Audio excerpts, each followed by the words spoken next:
لوگوں کو نہیں پتا، بہت ساروں، ان کا نام ہے علی بن حسین، حضرت علی بن حسین، یہ امام حسین کے صاحبزادے۔ قدرت اللہ تعالیٰ کی ایسی ہے کہ یہ میدان کربلا میں بیمار تھے، کیونکہ اللہ نے امام حسین کی نسل چلانی تھی، تو یہ شدید علیل تھے، اٹھ کے کھڑے ہوتے تھے، اتنا تیز بخار تھا کہ گر پڑتے تھے ظاہراً۔ تو امام حسین نے فرمایا بیٹا تو نے نہیں جانا۔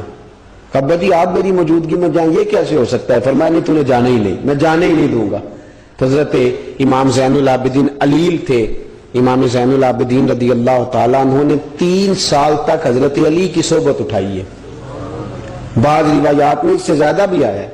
کچھ لوگوں نے لکھا جب آپ میدان کربلا میں گئے تھے تو 30 سال سے عمر زیادہ تھی، 30 سال سے عمر، اور داڑھی مبارک جو تھی نا آپ کی، جو لوگ شروع سے داڑھی نہیں نا کٹواتے ان کی زیادہ لمبی نہیں ہوتی، جو شروع سے داڑھی رکھ لیتے ہیں نا، کیا پنجابی میں کہتے ہیں سچی داڑھی، اور ان کو خرشت بھی نہیں کرانا پڑتا، میں نے بھی کبھی نہیں کرایا، ضرورت ہی نہیں پڑی، وہ نہیں کرانا پڑتا اس لیے کہ جو داڑھی شروع سے ہوتی ہے نا وہ اتنی زیادہ بڑی بھی نہیں ہوتی اور پھیلتی بھی نہیں۔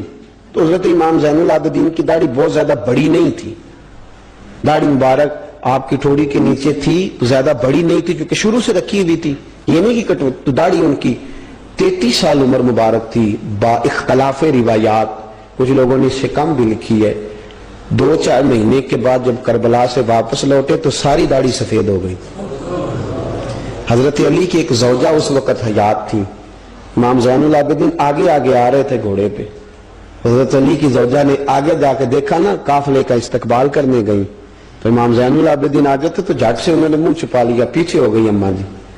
تو امام زین العابدین فرمانے لگے دادی کا تو پردہ نہیں ہوتا پوتے سے۔ آپ نے کہا انتا زین العابدین، تو زین العابدین ہے اور تیری ساری داڑھی چند مہینوں میں سفید ہو گئی؟ تو امام زین العابدین روئے، فرمانے لگے اماں جو میں نے کربلا میں دیکھا ہے، جو میں کربلا میں دیکھ کے آیا، تو دیکھتی تو یہاں کھڑی نہ ہوتی۔ امام زین العابدین نے پائے اس بات کے ساتھ، پوری دلیری کے ساتھ، اور امام حسین رضی اللہ تعالیٰ عنہ کی تو شہادت 10 محرم کو ہو گئی نا، 61 ہجری میں معاملہ ختم ہو گیا، لیکن امام زین العابدین ساری زندگی طاغوتی قوتوں سے لڑتے رہے۔ امام زین العابدین کو کئی دفعہ بعد میں گرفتار کیا گیا ہے، کربلا میں کئی دفعہ بعد میں گرفتار کیا۔ مروان بن عبد الملک ظالم جو صحابہ کو مارا کرتا تھا، جس کو یزید لعنتی نے بنایا تھا، وہ امام حسن اور امام حسین کے خلاف تقریریں کرنے والا مروان بن عبد الملک جو قابض ہو گیا زبردستی امام حسین کے بعد مسجد نبوی کی امامت پر، اس کے پیچھے نماز پڑھ لینی چاہیے تھی، بولے آنے جڑا ہوتے کل ہوتا ہے ابھی کدی پیڑا ہو سکتا ہے۔ مروان بن عبد الملک مسجد نبوی کا امام اور خطیب رہا ہے بڑا عرصہ، امام زین العابدین رضی اللہ تعالیٰ عنہ کے خلاف بڑی بدتمیزی کرتا تھا۔ امام زہری فرماتے ہیں، تابعی بزرگ ہیں، کہتے ہیں اس نے امام زین العابدین رضی اللہ تعالیٰ عنہ گرفتار کرا کے منگایا اپنے دربار میں، تو پورے ہوا کیا، یہ جو طریقت ہے نا ہماری، ایک مسئلہ یہاں سمجھا دو، یہ جو پیری مریدی ہے، جو بیعت ہے، یہ اسی وقت شروع ہوئی، کیونکہ بادشاہت پہلے جو خلیفہ ہوتے تھے وہ بادشاہ بھی ہوتے تھے، پیر بھی ہوتے تھے، رہنما، سارا کچھ ہی وہ ہوتے تھے، لیکن امام حسن حسین کی شہادت کے بعد جب بادشاہی یزید جیسے لوگوں کے ہاتھ میں گئی نا، تو امام زین العابدین رضی اللہ تعالیٰ عنہ کے گرد جو اللہ اللہ کرنے والے لوگ، دین سیکھنے والے تھے، وہ اکٹھے ہو گئے۔ اب وہ جو بیعت تھی اسی کو آج بیعت طریقت کہا جاتا ہے۔ لوگ اس طرف ہو گئے کہ اب وہاں بیعت کا سلسلہ نہیں رہا، یہ وہی بیعت ہے جو امام حسین رضی اللہ تعالیٰ عنہ، حضرت علی، حضرت ابوبکر صدیق، سب لوگ فرمایا کرتے تھے۔ اب لوگ بڑے اکٹھے ہو گئے، لوگ آیا کرتے تھے، حضرت حسن بصری جیسے لوگ، امام زہری جیسے لوگ، حضرت سعید بن مسیب جیسے لوگ۔ امام زین العابدین نے کربلا کے بعد اپنا مکان مدینے سے باہر بنا لیا تھا، نام علی تھا، لیکن عبادت اتنی کرتے تھے کہ لوگوں نے زین العابدین کہنا شروع کر دیا، عبادت کرنے والوں کی زینت زین العابدین کہنا شروع کر دیا۔ بیٹا پاس سو رہا تھا، گھر میں آگ لگی ہوئی تھی، امام زین العابدین نماز پڑھ رہے تھے، اتنی لمبی ساری رات سارا دن مصلی پہ رہتے، تو بہت سارے لوگ عقیدت مند ہو گئے۔ تو مروان کو خطرہ ہوا کہ کہیں امام زین العابدین میرے خلاف کوئی محاذ نہ بنا لے، اس نے ایسے ہی الزام لگا کہ امام زین العابدین کو گرفتار کر کے جیل میں ڈال دیا بلا وجہ۔ امام زہری کہتے ہیں میں کھانا لے کے گیا تو امام زین العابدین نے نا وہ بیڑیاں پہنی ہوئی ہیں، ہتھ کڑیاں پہنی ہوئی ہیں، پیروں میں بھی ہاتھوں میں بھی، تو کہتے ہیں میں نے کہا حضور آپ کتنی تکلیف میں ہیں. یہ لفظ میں نے کہا تو میرے شیخ تھے، استاد تھے، پیر تھے. میں رو پڑا. میں نے کہا حضور آپ کتنی تکلیف میں ہیں؟ تو کہنے لگے زوری میرا امتحان ہے، مجھے امتحان دینے دے. میرا رب میری آزمائش کر رہا ہے تو مجھے کرنے دے. تجھے کیا، تو کیوں روتا ہے؟ تو کہا حضور آپ اتنی تکلیف میں ہیں. فرماتے انہوں نے اللہ اکبر کہہ کے دونوں طرف سے زنجیروں کو پکڑا. جب اللہ اکبر کہا تو دونوں طرف کی زنجیریں اتار کے امام زین العابدین نے نیچے رکھ دی. فرمانے لگے میں تو ایک دفعہ اللہ کا نام لوں تو اللہ ساری زنجیریں توڑ دیتا ہے. میں پابند نہیں ہوں، میں پابند نہیں ہوں ان لوگوں کا، میں تو اللہ کی رضا پہ راضی ہوں. امام زین العابدین رضی اللہ تعالیٰ عنہ نے ساری زندگی پرہیزگاری، محبت، پیار، خلوص، وفا اور لوگوں کو دین سکھایا. ساری زندگی اللہ اللہ کا درس دیا. پوری دنیا سے لوگ امام زین العابدین کے پاس آتے. کیا لفظ ادا کر رہا ہوں؟ میں نے پورا مدینہ نہیں کہا، میں نے کہا پوری حکومت نہیں تھی آپ کے پاس. حکومت پہ مروان بن عبد الملک تھا، کیونکہ 4 سال 4.5 سال یزید رہا ہے. امام حسین کی شہادت کے بعد صحابہ سارے، اہل بیت النبوت سارے، جتنے بھی حضرات ہوتے تھے پوری دنیا سے جو اہل عقیدت تھے وہ امام زین العابدین کے آستانے پہ حاضری دیتے تھے.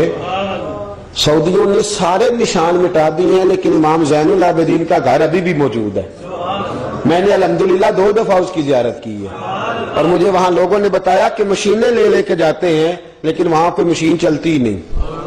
ساری زندگی اس مکان کے اندر امام زین العابدین عصر کے وقت مسجد نبوی میں آیا کرتے تھے، عشاء کی نماز پڑھ کے چلے جایا کرتے. ساری زندگی امام زین العابدین نے نماز میں، عبادت میں، ذکر میں، فکر میں. شمر جو تھا نا، ایک اس کے بارے میں روایت ہے، ایک عمر بن سعد کے بارے میں. جب مختار کے فوجی لگے نا پیچھے کہ ہم نے مارنا ہے امام حسین کے قاتلین کو، تو اس کے شمر کے پیچھے بھی لگے تو یہ مدینے آ کے چھپ گیا تھا.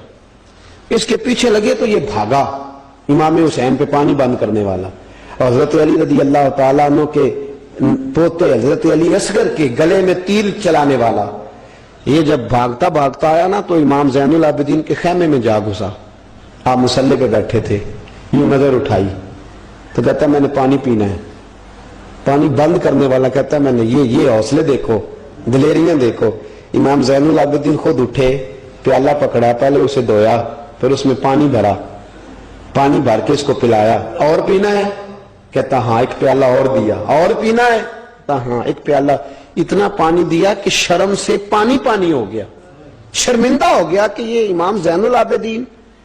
باہر نکلا، دل میں خیال آیا زین العابدین نے پہچانا نہیں، اگر پہچان لیتے تو ایسا نہ کرتے. پھر اندر آ گیا، کہنے لگا شاید آپ نے مجھے پہچانا نہیں. امام زین العابدین کی آنکھیں آنسوں سے برس پڑی.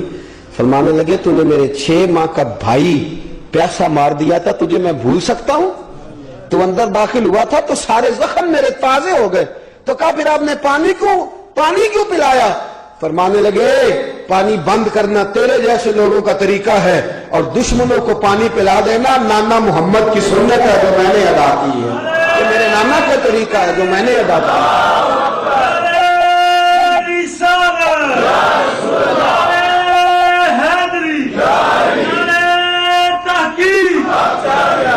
یہ گراؤنڈ امام حسین نے بنایا ہے. دیکھیے کچھ جدوجہد ایسی ہوتی ہے جو مسلح ہوتی ہے. یہ اہل طریقت، اہل تصوف، امام زین العابدین نے جو لوگ تیار کیے، اگر میں ان کے نام بتاؤں تو آپ حیران ہو جائیں. حضرت حسن بصری کو تیار فرمایا. حضرت حسن بصری جیسے لوگ، امام حسن بصری جو ولایت کے بادشاہ ہوئے، امام زین العابدین کے شاگرد. حضرت امام زین العابدین کے، حضرت سعید بن مسیب جیسے خیر التابعین امام زین العابدین کے شاگرد. حضرت حرم بن حیان جیسے جلیل القدر لوگ جنہوں نے بعد میں رسول اللہ کی سینکڑوں حدیثوں کو روایت کیا، امام زین العابدین کے شاگرد میں. رکے نہیں، میدان کربلا میں ہمت ٹوٹ گئی، اب معاملات آگے نکل گئے تو میں چپ کر کے بیٹھ جاؤں. انہوں نے مصلی پہ بیٹھ کے نبی پاک کا دین پڑھانا شروع کر دیا. انہوں نے پھر حجرے میں بیٹھ کے لوگوں کو اللہ اللہ، اور اس اللہ اللہ کا نفع یہ ہوا، اس اللہ اللہ کا فائدہ یہ ہوا کہ ایسے مجاہد تیار ہوئے، ایسے دلیر تیار ہوئے کہ کچھ سال گزرے تو حضرت عمر بن عبدالعزیز جیسے نیک آدمی کی حکومت قائم ہو گئی. امت کو یہ نفع ملا. نیک لوگ آپ دیکھیں نا، اگر سارا زمانہ برائی سے بھرا ہوا ہے تو کیا اس کو چھوڑ دیا جائے گا؟ ٹھیک ہے کریں سارے. آپ 5 آدمی صحیح کر دیں، آپ 3 آدمی ٹھیک کر دیں، اپنا کردار تو ادا کریں، اپنا آپ اس کے اندر کردار تو امام زین العابدین رضی اللہ تعالیٰ نے اپنا کردار ادا فرمایا۔ اور پھر سب سے بڑی بات یہ تھی غریب پروری۔ جب یزید مر گیا اور دیگر حکومتیں آنے لگی تو امام زین العابدین کے پاس لوگ بہت سارے نذرانے لے کے آتے تھے، یزید کے زمانے میں بھی آتے تھے لوگ، بڑے نذرانے خدمت کرتے، بڑا کچھ کرتے، گھروں کے اندر بڑا سامان آپ کے پاس پڑا ہوتا۔ آپ کے صاحبزادے امام باقر، آپ فرماتے رات ہوتی تو میرے ابا جی اپنے کندھے پر بوریاں رکھ لیتے، اپنے کندھے پر، شہزادے خود اپنے کندھے پر، اور غریبوں کے گھروں تک پہنچا کے آتے، خود بوریاں اپنے کندھے پہ رکھ لیتے۔ فرماتے میں کہتا ابا جی میں چھوڑ آتا ہوں، مجھے بتائیں۔ فرمانے لگے اگر تو چھوڑنے جائے گا تو تجھے اس غریب کا نام بھی بتانا پڑے گا، تو میں کسی کو رسوا نہیں کر سکتا، میں رسوا نہیں کروں گا، میں خود دے کر کے آتا ہوں۔ امام زین العابدین رضی اللہ تعالیٰ عنہ نے عمر بھر یہ غریب پروری کا مظاہرہ فرمایا، اپنے بچوں کی تربیت فرمائی۔ امام زین العابدین رضی اللہ تعالیٰ عنہ مصلے پہ بیٹھے اتنے پاورفل ہو گئے کہ حکومتیں ان سے ڈرنے لگی، مصلے پہ بیٹھے بیٹھے اتنے پاورفل ہوئے، اتنے عظیم ہوئے کہ حکومتیں لرزنے لگی۔ ایک وقت ایسا آیا کہ مروان جیسا تگڑا حکمران، ظالم جو آدمی ہوتا ہے نا، بدماش آدمی سمجھتے ہیں لوگ مجھ سے ڈرتے ہیں، حالانکہ لوگوں کی شرافت ہوتی ہے، لوگوں کی یہ ایک آدمی، نبی پاک صلی اللہ علیہ وسلم نے فرمایا بتاؤ جھگڑے میں کون جیتا کرتا ہے؟ تو صحابہ کہنے لگے حضور آپ بتا دیں۔ فرمایا جو زیادہ منہ زور ہوتا ہے وہ جھگڑے میں جیت جاتا ہے، جھگڑے میں شرفا نہیں جیتا کرتے، جو منہ زور لوگ ہوتے ہیں نا، وہ بڑا منہ زور تھا، بڑا بدتمیز تھا، اگر اس کو کوئی سیابی بھی نظر آ جاتا تو اس کو بھی ایڑی لگانے سے باز نہیں آتا تھا، بڑا نالائق تھا، ڈنڈا سوٹا بڑا چلاتا تھا، بڑا سخت گیر آدمی تھا، لیکن اس نے ایک غریب آدمی پہ ظلم کیا، اس کا مال دبا لیا۔ تو امام زین العابدین تھے نا حضرت علی کے پوتے، اگرچہ بیٹھے تھے اندر حجرے میں بیٹھے تھے، آپ بظاہر تصوف طریقت کی خدمات سر انجام دے رہے تھے، لیکن اس شخص نے آ کے رویا، کہنے لگا حضور میرا اس نے مال دبا لیا ہے۔ تو امام زین العابدین نے چھڑی ہاتھ میں لی اور چھڑی ٹیکتے ہوئے مروان کے دربار میں پہنچے، کہنے لگے اس غریب کا مال تو نے لیا ہے؟ تو نے لیا اس کا مال؟ کہنے لگا میں گورنر ہوں۔ اس نے کہا نا زبردستی میں گورنر ہوں، تو وہ شخص کہتا ہے امام زین العابدین کے ہاتھ میں چھڑی تھی، زور سے فرش پر ماری، کہنے لگے آنا ابن حسین، اگر تو گورنر ہے تو میں حسین کا بیٹا ہوں، میں حسین کا بیٹا ہوں، میں حسین کا بیٹا۔ 3 دفعہ امام زین العابدین نے یہ جملے کہے نا تو گورنر ہے تو میں حسین کا بیٹا ہوں، پتہ ہے نا؟ جب 3 دفعہ گرجدار آواز نے یہ جملے کہے تو امام زین العابدین سے کہنے لگا آپ چاہتے کیا ہیں؟ فرمانے لگے ابھی اس کا مال واپس ہونا چاہیے، ابھی اس کا مال واپس ہونا چاہیے۔ اسی وقت بھرے دربار میں مروان نے مال منگایا، اس غریب آدمی کو دیا، وہ غریب آدمی اپنا مال لے کے واپس چلا گیا۔ تو امام زین العابدین بھی لوٹے، لوگ مروان سے کہنے لگے تو اتنا دلیر بنتا ہے، ایک صوفی آدمی جس کے ساتھ بندہ بھی کوئی نہیں، ایک غریب آدمی کھڑا ہے، ہاتھ میں ڈنڈا ہے، کوئی اسلحہ نہیں، کوئی تلوار نہیں، کوئی خنجر نہیں، تو ڈر کیوں گیا ہے؟ کہنے لگا مجھے پتہ ہی نہیں چلا۔ امام کی گرج اتنی زبردست تھی کہ میرا وجود کانپ رہا تھا، اور مجھے لگ رہا تھا اگر میں نے بات نہ مانی تو پتہ نہیں آسمان گر جائے گا یا زمین پھٹ جائے گی، میں ڈر گیا، ہیبت طاری ہو گئی، روب تھا۔ اصل بات کیا تھی؟ ان اللہ مع الصابرین، اللہ صبر کرنے والوں کے، تو جس کے ساتھ اللہ ہو۔ حضور نے فرمایا غار ثور میں حضرت ابو بکر سے قرآن بیان، لا تحزن ان اللہ معنا، تو نہ ڈر، اللہ ہمارے ساتھ ہے، اللہ ہمارے، جس کے ساتھ اللہ ہوتا ہے پھر وہ کسی سے ڈرا نہیں کرتا۔ ایک محبت کی بات بھی بتا دوں، لوگ ہی نہیں جاتے تھے، امام باقر فرماتے ایک دن نا ایک ہرنا آ گیا، ہرنی آگے دوڑی تو امام اندر عبادت کر رہے تھے، تو میں باہر دروازے پہ کھڑا تھا، تو وہ ہرن بار بار امام صاحب کے کمرے کی طرف جاتی، فرماتے میں بند کرتا، یہ ملا جامی نے اس کو شواہد النبوہ کے اندر لکھا ہے، فرماتے بار بار جاتی، میں اس کو روکتا، تو نماز مکمل کر کے مجھے کہنے لگے کیا بات ہے؟ میں نے کہا حضور کرنی ہے، اندر آنا چاہ رہی ہے، تو فرمایا کھول دو دروازہ، آنے دو، جانور ہے، آنا چاہتی ہے تو آنے دو۔ کہتے ہیں وہ ہرن اندر آیا، تو میں نے اس کو دیکھا کہ وہ امام صاحب کے رات کا وقت ہے، تو امام زین العابدین کے کان کے ساتھ منہ لگائے ہوئے، ہرن، شام کا وقت ہے۔ فرماتے ہیں میں نے دیکھا کہ امام زین العابدین نے چھڑی پکڑی، امامہ باندھا، جبہ پہنا، فرماتے ہیں آگے آگے ہرن چل رہا، پیچھے پیچھے امام زین العابدین چل رہا، آگے آگے ہرن چل رہا، پیچھے پیچھے۔ بھئی ہمارا تو عقیدہ حضور غوث اعظم کے بارے میں ہے کہ وہ جن و بشر کے پیر ہیں، جن و بشر کے پیر، سب کا اللہ کے بندوں کی طرف، اللہ کی ہر مخلوق کا رجحان ہوتا ہے اللہ کے بندوں کی طرف۔ کہتے ہیں ہرن کے پیچھے پیچھے ایک عرابی کے دروازے تک لے گئی ہرن، تو امام زین العابدین نے نا دستک دی دروازے پہ، اور ہرن ایک کونے میں کھڑی ہو گئی، دستک دی، وہ باہر آیا تو فرمانے لگے تیرے پاس کوئی ہرنی کے بچے ہیں؟ اس نے کہا ہاں، آپ نے کیا کرنا ہے؟ فرمایا میں خریدنے آیا ہوں، میں وہ بچے خریدنے آیا ہوں۔ کہتے ہیں 2 بچے تھے، کہنے لگا جی میں نے تو سویرے بیچنے تھے، میں روز جنگل سے کچھ نہ کچھ پکڑ کے لاتا ہوں، سویرے بیچنے تھے، سویرے گاہک ڈھونڈنے تھے، آپ رات کو ہی آ گئے، کیا لے گا؟ اس نے کہا 20 دینار 2 بچوں کے۔ امام صاحب نے 20 دینار دیے، بچے پکڑے، واپس لائے۔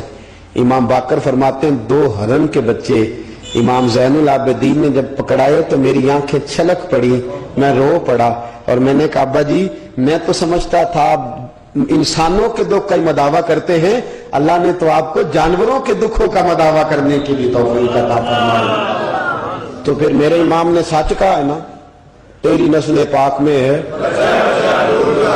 کیسا عقیدہ ہے، کیسا عقیدہ ہے، ہر بندے کی اپنا۔ میں تو جب بھی کسی سیدزادے کی، کسی اہل بیت کی کوئی بات پڑھتا ہوں نا، آپ یقین کریں تو میرے سامنے اعلیٰ حضرت کا شعر رہتا ہے، پلٹ پلٹ کے بات وہی جاتی ہے کہ تیری نسل پاک میں ہے بچہ بچہ نور کا، تو ہے عین نور تیرا سب گھرانہ ہی نور کا، سب گھرانہ ہی۔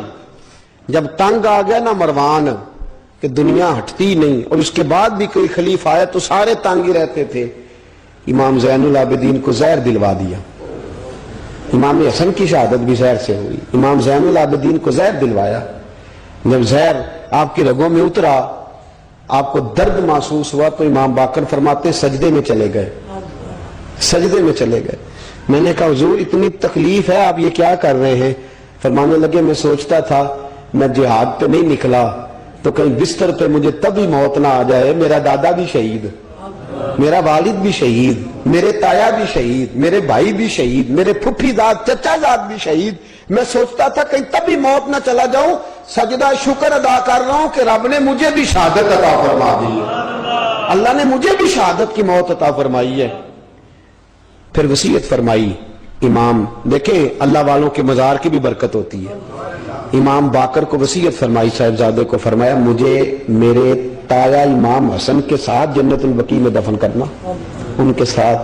تو کہتے میں نے کہا ابا جی وہاں تو جگہ ہی نہیں، روتے ہوئے میں نے کہا، کہنے لگے تو جا کے تلاش کرنا، جگہ مل جائے گی۔ فرماتے میں پہلے جنت البقیع جاتا تھا تو قبریں ساتھ ساتھ ملی ہوئی نظر آتی تھی، امام زین العابدین کے وصال کے بعد گیا تو مجھے پوری قبر کی جگہ نظر آئی، پوری جگہ جس کو میں پہلے تھوڑا سمجھا کرتا تھا وہ پوری جگہ ملی۔ امام حسن کے بالکل متصل امام زین العابدین کا مزار ہے۔ امام زین العابدین نے سینکڑوں شاگرد چھوڑے، درجنوں ہزاروں کی تعداد میں آپ سے فیوز و برکات حاصل کرنے والے لوگ چھوڑے، اور جتنا صوفیاء کا سلسلہ پھر آگے بڑھا، حضرت حسن بصری، حضرت فضیل بن عیاض، پھر اس کے بعد حضرت سری سختی، پھر اس کے بعد حضرت میں اگر آپ کو دلائل کے ساتھ عرض کروں تو سارا فیضان امام زین العابدین کا ہے، سارا فیضان۔ آپ کے اپنے صاحبزادے امام باقر کے بیٹے امام جعفر صادق، اور امام جعفر صادق کے شاگرد اور مرید امام اعظم ابو حنیفہ۔ جتنی شاخیں علم کی پھیلی، جتنی شاخیں پھر اس کے بعد طریقت کی پھیلی، علم حدیث کی پھیلی، وہ ساری امام زین العابدین کا فیضان ہے، اور آج تک امت مسلمہ کے اندر امام زین العابدین کا فیضان جاری ہے، اور انشاءاللہ صبح قیامت تک جاری رہے گا۔ علمی فیضان بھی، روحانی فیضان بھی، اور دنیا میں جتنے سعادات پائے جاتے ہیں وہ بھی امام زین العابدین کی اولاد ہے۔ امام حسین کی ساری اولاد امام زین العابدین سے ہے۔ اللہ تبارک و تعالیٰ نے کس قدر فضل فرمایا۔ امام حسین کے ایک بیٹے ایک میدان کربلا میں موجود رہے، امام زین العابدین۔ یزید کے 14 بیٹے تھے، بچے تو ان کے بھی ہوئے ہوں گے، بات آگے۔ اور یزید کا ایک بیٹا بڑا نیک بھی تھا جو یزید کے بعد تخت نشین ہوا، اور بیٹھتے ہی اس نے کہا کہ میں اس تخت پہ نہیں بیٹھ سکتا جس تخت کے پائے میں امام حسین کا خون موجود ہو۔ اور میں نہ میرا باپ اس قابل تھا نہ میں اس قابل ہوں. یخرج الحی من المیت و یخرج المیت من الحی. اللہ زندوں سے مردے، مردوں سے زندے، اچھوں سے برے، بروں سے اچھے پیدا کر دیتا ہے. امام یزید کا بیٹا کہنے لگا کہ میں نہیں اس قابل کہ یہاں 40 دن اس نے کہا میں 40 دن دیتا ہوں اپنا حکمران بنا لو.